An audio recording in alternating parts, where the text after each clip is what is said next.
nerimas, energijos trūkumas, pastovus iššūkiai su finansais, net ir su sveikata. Galiausiai dūžta šeima. Atrodo, gyvenimas bando tave sudaužyti visais įmanomais būdais. Tie patys iššūkiai vis kartojasi ir kartojasi, kad ir kaip tu besistengtum judėti pirmin. Pažįstama tau tai? Tai, ką pasakiau, yra mano gyvenimo patirtis. Ir dar daugiau. Gili depresija, perdegimas, nepasitikėjimas savimi.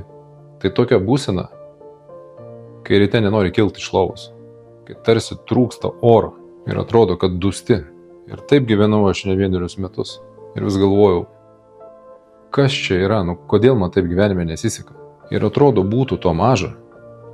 Vieną dieną gavau dar vieną skaudų smūgį, kuris vėl tiesiog išmušė žemę iš po kojų. Bet tuomet ir atsitiko stebuklas. Aš pagaliau praregėjau. Aš pradėjau suprasti, kas vyksta.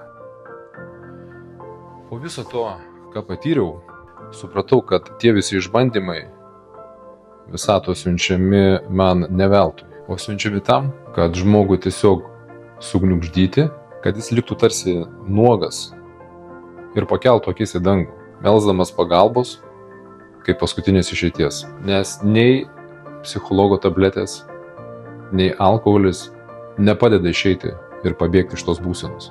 Tai visata mus budina.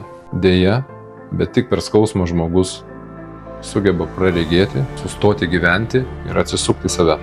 Ir noriu, kad žinotumai, tai, ką tu dabar išgyveni, tai gali būti didžiausios tavo gyvenime transformacijos pradžia. Taip, tai sunku. Taip, tai skauda. Bet už šių išbandymų slypi atsakymai, kurie tavęs jau laukia. Turbūt jau žinai, kad gyvenime viskas vyksta neatsitiktinai ir nebereikalo. Ir šį video tu žiūri neatsitiktinai iki galo. Greičiausiai aš esu tas žmogus, kuris tave palaikys ir padės rasti kelią į save. Atrasti ramybę, jėgas bei pusiausvyrą visose tavo gyvenimo srityse. Ir svarbiausia, jeigu tu tikrai nori, kad viskas baigtųsi, ir jeigu tu tikrai esi pasiruošęs ieškoti atsakymų bei keisti savo gyvenimą, parašyk man.